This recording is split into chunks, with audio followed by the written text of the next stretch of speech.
Bom, nós vamos começar nosso estudo de hoje no Evangelho de João. E antes da gente começar o estudo, nós vamos orar, ok? Então eu queria que cada um fechasse seus olhos, curvasse sua cabeça. A gente pedir a Deus direcionamento nesse momento de estudo, que Ele possa nos orientar aí acerca da sua palavra. Amém? Amém. Oremos. Pai, muito obrigado, Senhor, por esse momento que estamos aqui reunidos para estudar a Tua palavra. Pedimos a Tua direção, que o Senhor nos dê entendimento, que tudo que for lido, tudo que for ouvido, possa ser entendido. Dá-nos, ó Deus, clareza e principalmente que a palavra do Senhor ministrada nessa noite possa gerar fé em nosso coração e mudança em nossas vidas. É o que nós oramos, agradecidos no nome de Jesus. Amém. Amém. A gente começou uma jornada aí pelo Evangelho de João.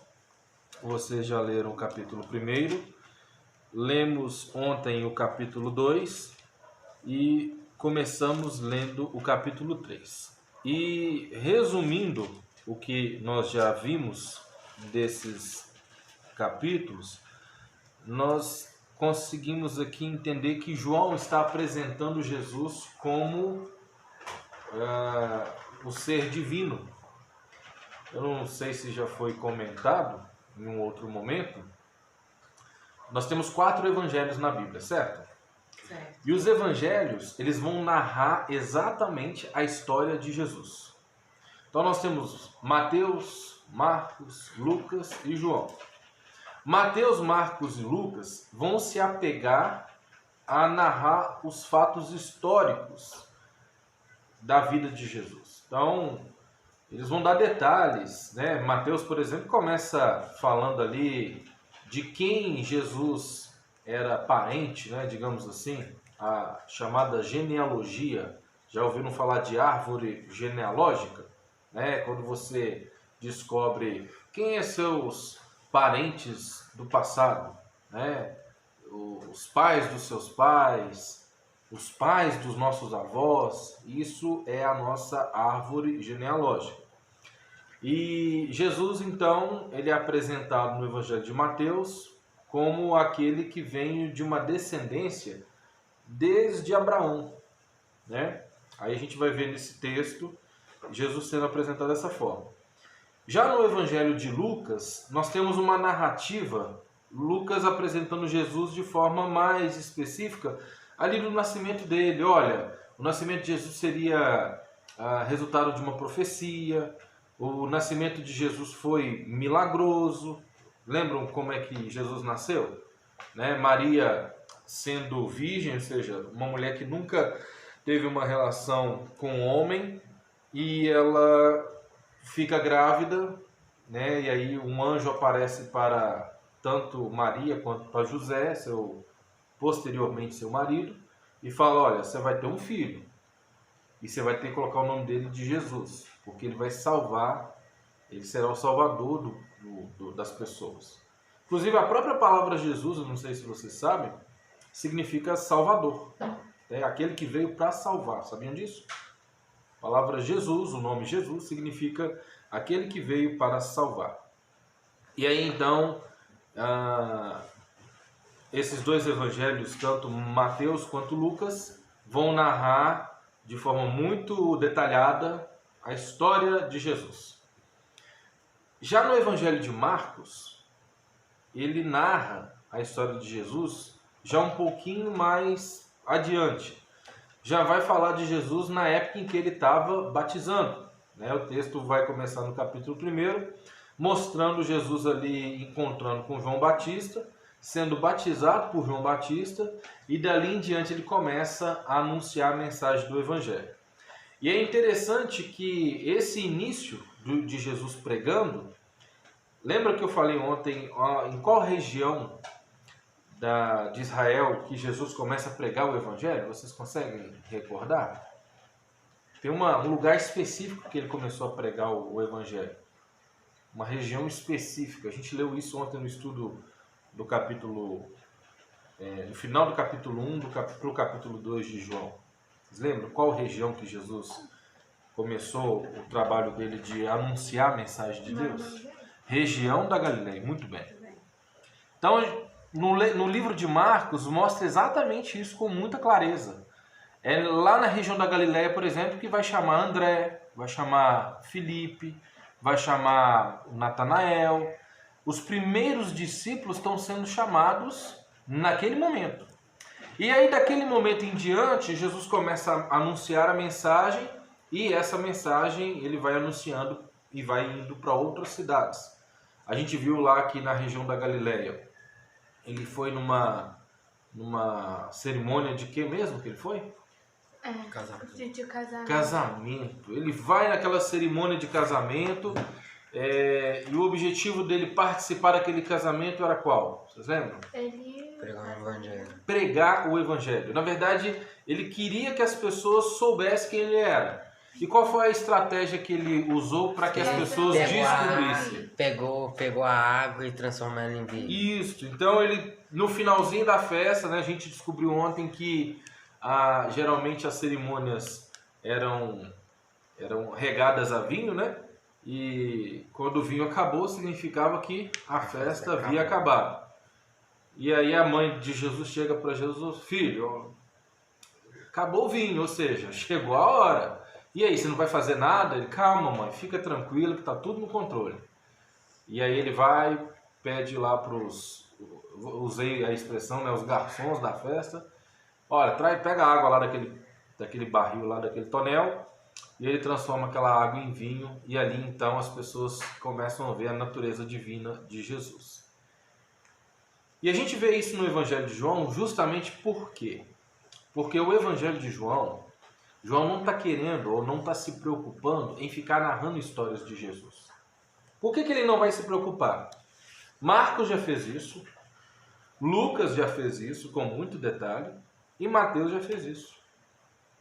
Então João vai fazer o quê? Olha, eu não sei se vocês sabem, João foi o último evangelho escrito. Foi escrito mais ou menos uns 60 anos depois que Jesus morreu. Pensa, 60 anos depois. Ou seja, muita gente já havia escrito muita coisa acerca de Jesus. Só que aí, então, João vai focar em quê ao escrever o Evangelho de João? Ele vai dizer algo que as outras pessoas estavam dizendo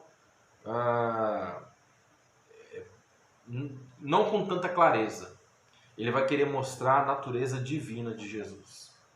Não é à toa que no capítulo 1 ele vai falar assim: olha, no princípio era o verbo.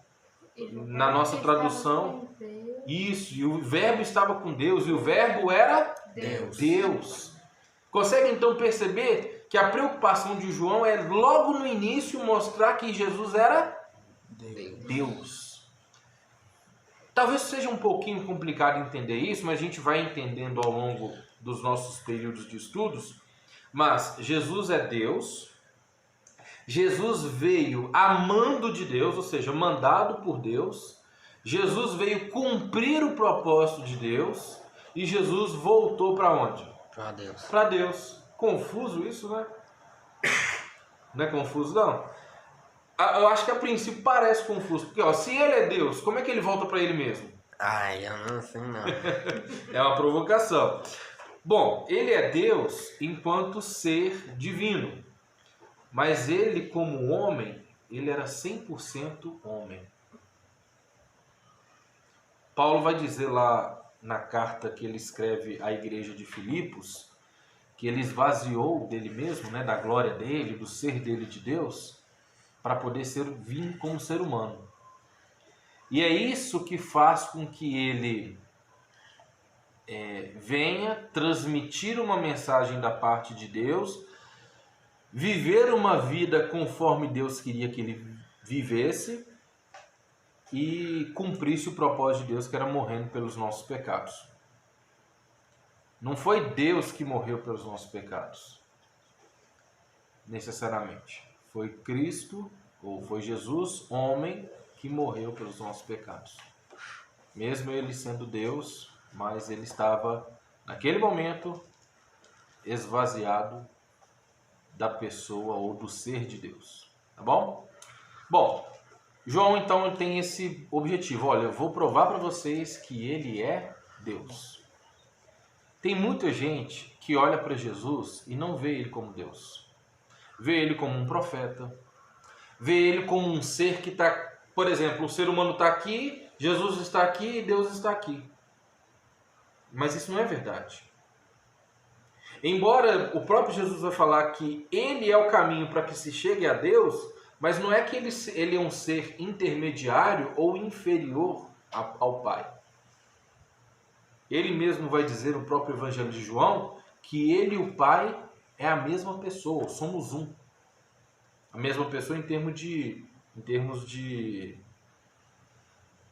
ser divino, né? Ele é a pessoa, Jesus é a pessoa, é o Deus humano, né? Da pessoa humana, e o Pai é o Deus glorificado. Então, João vai mostrar isso e ele começa ensinando isso, pegando alguns momentos da passagem terrena de Jesus aqui com a gente, né? Naqueles tempos, mostrando como é que ele mostrou ou evidenciou a sua divindade.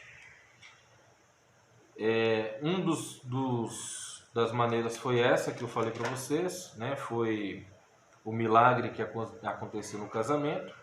O segundo episódio, a gente vai ver as pessoas que de alguma forma estavam observando quem Jesus era, estavam confiando de que ele estava vindo a mando de Deus. E aí a gente descobriu ontem que um camarada que é fariseu, chamado, como é que ele chamava? Que ele foi à noite encontrar com Jesus? Nicodemos é outro que reconhece quem Jesus era. E por reconhecer, ele vai até Jesus, né, à noite, com esse objetivo de conhecê-lo mais e entender um pouco mais. E a gente leu então sobre ele. E a gente vai voltar nesse estudo então de Nicodemos. Eu não vou voltar do início, mas eu vou voltar um pouquinho antes de onde a gente parou. E por isso eu vou voltar então no capítulo 3, verso 4, quando Nicodemos pergunta para Jesus. Jesus havia dito que ninguém pode ver o reino de Deus se não fizer o quê? Nascer de novo. Se não nascer de novo. Aí Nicodemos fica encucado com aquilo, fala, como assim nascer de novo? Tem como o homem voltar para a barriga da mãe? Não. Já ele sendo velho? Não tem como.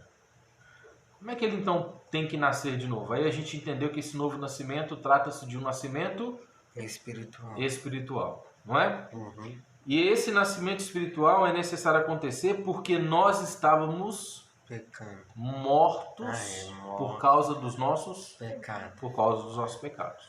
Então os nossos pecados nos fez com que estivéssemos mortos espiritualmente. E se estávamos mortos, precisaríamos nascer de novo. Ou ressuscitar, né? Sermos ressuscitados. A gente vai ver Paulo falando isso. Olha, fomos ressuscitados com Cristo. Mas o ressuscitar com Cristo significa voltar a ter vida. Mas será que é voltar a ter a mesma vida? Não, ter uma nova vida. Por isso que Jesus usa essa expressão nascer de novo, porque é uma nova vida. O morto, quando ressuscita, ele volta à vida que ele tinha. Agora, o que Jesus fez com a gente foi fazer a gente voltar para a vida que a gente tinha? Não. É nos dar uma oportunidade de viver uma nova vida. Então, no diálogo de Jesus com Nicodemos, isso fica claro. Jesus afirma no verso 5 do capítulo 3. Eu afirmo ao Senhor que isso é verdade. Ninguém pode entrar no reino de Deus se não nascer da água e do Espírito. A gente descobriu ontem que nascer da água significa nascimento natural, né? Nascimento da barriga da nossa mãe. E nascer do Espírito é esse nascimento promovido ou gerado por meio do quê? Por meio da Fé? fé. Né? Tem como a gente nascer de novo sem fé? Não. Na verdade, tem dois elementos necessários para nascer de novo: fé e. Espírito. Não. Fé e. Hã? Fé e o quê? São dois critérios. Inclusive, isso estava muito marcado na pregação de Jesus, na mensagem dele. Lembra que eu falei, ó, Jesus estava lá na beira do mar da Galileia e começa a chamar as pessoas, fala assim, ó, gente, presta atenção. Deus está próximo. Se vocês querem vir até Ele, o momento é este. Vocês precisam fazer o que primeiro? Arrepender dos seus pecados e ter fé. Ok? Então, o novo nascimento exige fé e arrependimento. Ok? Vocês estão muito bom. Isso aí. E aí, então, Jesus falou, olha, eu afirmo ao Senhor que isso é verdade. Ninguém pode entrar no reino de Deus se não nascer da água e do Espírito. Aí ele vai falar assim, ó, no verso 6, quem nasce de pais humanos é um ser de natureza humana. Quem nasce do Espírito é um ser de natureza espiritual. Eu queria só fazer uma pontuação aqui, para que vocês entendam uma coisa. O que significa natureza humana? Aquela pessoa que... Natureza humana. Porque ele vai falar de duas naturezas. Uma natureza humana e a outra natureza espiritual. O que significa natureza humana? Que nasce da barriga. Não. A natureza humana é a natureza que todo ser humano nasce com ela. Aí vai uma coisa que é nova, né? Eu não havia compartilhado isso. É que todo ser humano nasce com tendência ao erro. Todo ser humano. Ninguém aprende a errar. Já nasce sabendo. A gente tem que aprender a acertar. Mas errar a gente já nasce sabendo. Então nós temos uma tendência natural, ou seja, é da nossa natureza humana, ao erro.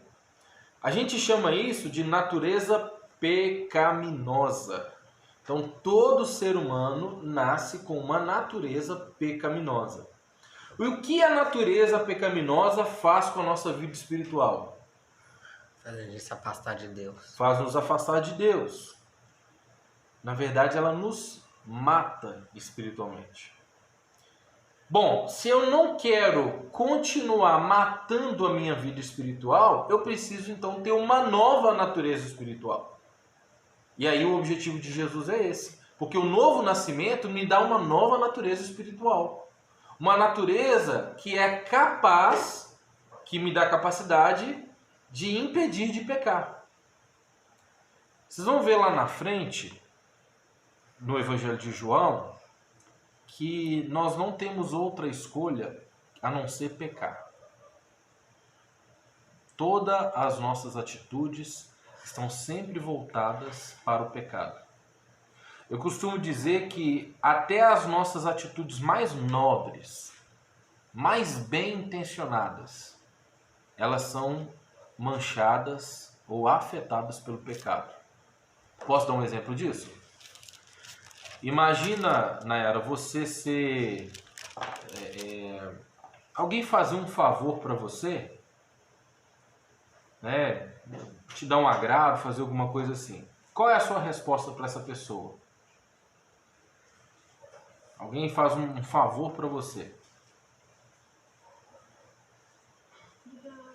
Obrigado, né? Uma resposta aqui de gratidão, não é? E aí imagina que essa mesma pessoa te prejudica. Qual que é a sua postura diante disso? Me sentiria mal. Você se sentiria mal? Você ia querer estar perto dela? Não. Você ia se distanciar, né?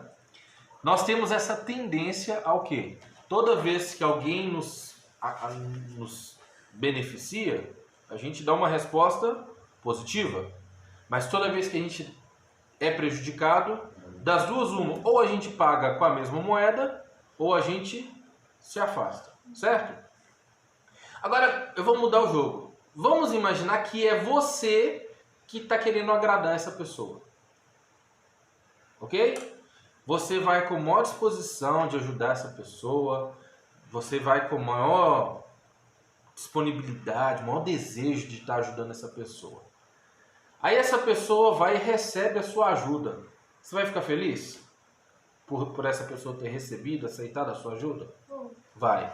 Não vai dar um sentimento tipo, nossa, eu fui útil, eu pude ajudar aquela pessoa. Não foi?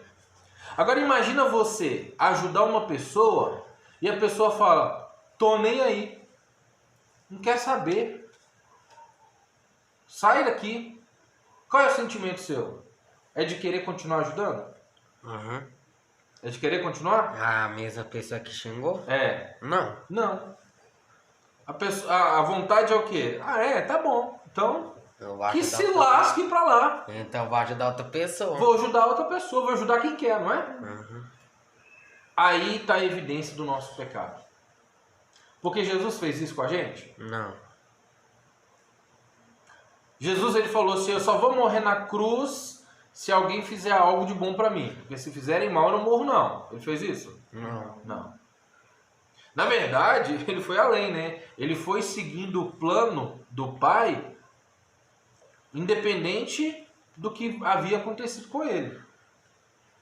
Ou seja, isso mostra que o pecado não estava contaminando as intenções de Jesus. Agora, o pecado contamina as nossas intenções.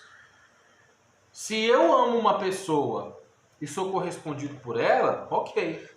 Mas se eu amo a pessoa, imagina se a pessoa me trai, eu vou continuar amando? Não. Não. Ou seja, isso é uma evidência de que o pecado está na sua vida. Ou seja, é uma marca da sua ou da nossa natureza pecaminosa. E aí Jesus vai falar assim, olha, vocês têm que se libertar desse negócio. Em outras palavras, lembra que ontem você falou, uma das coisas que Jesus nos ensina é o quê? Amar o próximo. Mas se o próximo não nos amar, a gente deixa de amar ele? Não. A gente tem que continuar Amando. Isso é fácil? Não. Não é não. E por não ser fácil, porque a gente não consegue fazer isso por nós mesmos, a gente tem que pedir ajuda para quem?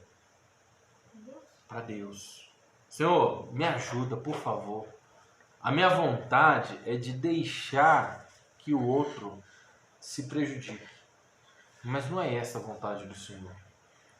Me dá sabedoria, me ajuda, Pai. Eu quero amar do jeito que o Senhor, do jeito que o Senhor me amou. E aí isso muda o jogo. Uma evidência disso é o que Jesus vai ensinar para Nicodemos. A gente vai dar um salto aqui no nosso estudo, no nosso texto. E vamos lá para o verso 14 do capítulo 3. Vamos lá ler? Verso 14. Ele fala assim, olha, assim como Moisés no deserto levantou a cobra de bronze numa estaca, assim também o Filho do Homem tem de ser levantado, para que todos que crerem nele tenham a vida eterna. Vamos entender esse negócio aqui? Para a gente entender, a gente teria que ler essa história, mas eu vou resumir essa história. Essa história que Jesus está se referindo de Moisés ter levantado uma cobra de bronze, ela está escrita lá no livro de Números, tá? Se eu não me engano, no capítulo 22, eu não me recordo exatamente agora. Mas eu vou resumir a história, é o seguinte. Moisés foi um grande líder espiritual do povo de Israel. Num determinado momento, Moisés ele subia até o monte onde ele ia conversar com Deus, ouvia de Deus todas as orientações, descia, chegava lá embaixo para o povo e falava assim, olha, é o seguinte pessoal, Deus mandou fazer assim, a gente tem que agir dessa forma, ok, beleza. E assim foi todos os esforços de Moisés em relação a conduzir o povo de Deus. Só que tinha uma hora, tinham alguns momentos que o povo de Deus era meio rebelde. Ia contra Moisés. Vou fazer nada que esse cara está falando. Não, esse cara não sabe de nada, não. E se rebelava contra Moisés. Toda vez que o povo se rebelava contra um líder que Deus mandava, Deus trazia consequências seríssimas. Numa desses atos de rebeldia, Deus, onde o povo estava numa região mais desértica, Deus manda várias serpentes venenosas atacarem as pessoas que estavam ali reunidas, né? O povo de Israel. E essas serpentes atacavam, picavam essas pessoas, e essas pessoas, consequentemente, iam morrendo. Moisés, na hora que viu aquilo ali, ele faz o quê? Ora a Deus. Deus, por favor, livra o teu povo, eu estou te pedindo. E Deus faz o que com Moisés? Ô Moisés, não, você não está percebendo a postura de rebeldia deles com você? Eu estou permitindo isso acontecer justamente por conta da rebeldia do povo.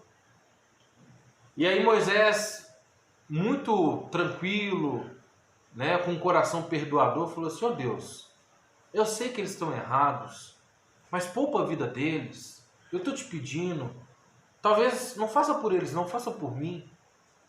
E na hora que Moisés faz esse pedido, nessa intercessão a Deus por meio do povo, Deus fala o que com Moisés? Moisés, faz o seguinte, você vai pegar um cajado, esse cajado vai ter um formato de uma serpente. Todas as pessoas que forem picadas por qualquer cobra que seja, deverão imediatamente olhar para esse cajado que vai estar na sua mão. Aqueles que estiverem olhando para você não sentirão o efeito do veneno da cobra. Ou seja, não morrerão. Se a pessoa que for picada não olhar para você, ela morre. Olha só a estratégia de Deus. Deus podia ter acabado com as cobras? Podia. Fácil. Arrumava um jeito lá, as cobras morriam, acabou. Mas ele acabou com as cobras? Não, ele arrumou uma outra maneira. Falou: olha, eu quero que vocês olhem para Moisés, porque vocês estavam reclamando de Moisés, vocês estavam falando mal de Moisés, vocês estavam amaldiçoando Moisés, vocês estavam sendo ingratos com ele, e a única forma agora de vocês se salvarem desse veneno mortífero é olhar para Moisés. Jesus está falando a mesma coisa. Olha, estão vendo isso? Da mesma forma que as pessoas, que Deus pediu para as pessoas olharem para a serpente de bronze que Moisés tinha nas mãos, né? E aí Moisés tinha que levantar esse cajado, né, com a serpente. E aí no que ele levantava, numa parte bem alta, as pessoas olhavam e o efeito do veneno acabava. Milagre, sim. Era uma prova de que Deus estava com Moisés, e quem estivesse com Moisés estava com Deus. Certo? Uhum. E aí Moisés, então, ele agiu dessa forma, e Jesus fala assim: a mesma coisa é isso. Quem olhar para mim vai estar olhando ao mesmo tempo para quem? Deus. Para Deus. Quem quiser andar comigo vai estar andando com quem? Com Deus. Quem ouvir as minhas palavras vai estar dando ouvido para as palavras de quem? Deus. Quem fazer o que eu quero que seja feito vai estar fazendo a vontade de quem? Deus. Entendeu? Essa foi a estratégia, ou foi o meio como Jesus ensinou. Aí a gente entra num texto que eu acho que todo mundo conhece. O capítulo 16 do Evangelho de João. Quando ele fala, o capítulo 3, aliás, verso 16 do Evangelho de João, que diz assim: porque Deus amou o mundo de tal maneira que deu o seu único Filho, para que todo aquele que nele crê não morra, mas tenha a vida eterna. Da mesma forma que Deus deu a Moisés um cajado, de forma que todo aquele que nele olhasse para o cajado não morreria, Deus deu Jesus para estar conosco e ensinar a palavra dele, e de forma que aquele que cresce em Jesus não morreria mais espiritualmente. Entendeu aí a comparação? Uhum. Fantástica. Aí no verso 17, pois Deus mandou o seu Filho para salvar o mundo e não para julgá-lo. Aí mostra aqui o porquê que Jesus veio. Qual foi o objetivo do nascimento? Qual foi o objetivo da vida vivida por Jesus? E qual foi o objetivo da morte e ressurreição de Jesus? Para que ele fez isso? Para fazer as pessoas ele fazer que elas creem nele e a morte dele para que ele morreu para arrepender dos pecados dele. Numa palavra mais simples, é para salvar as pessoas. Salvar do quê? Dos pecados. Dos pecados.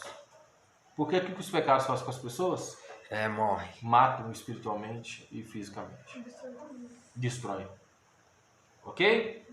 Então Jesus ele veio com esse propósito. Ele nasce, ele vive, ele morre e ele ressuscita com o único propósito de salvar a gente da prisão dos nossos pecados. Ok? Verso 18.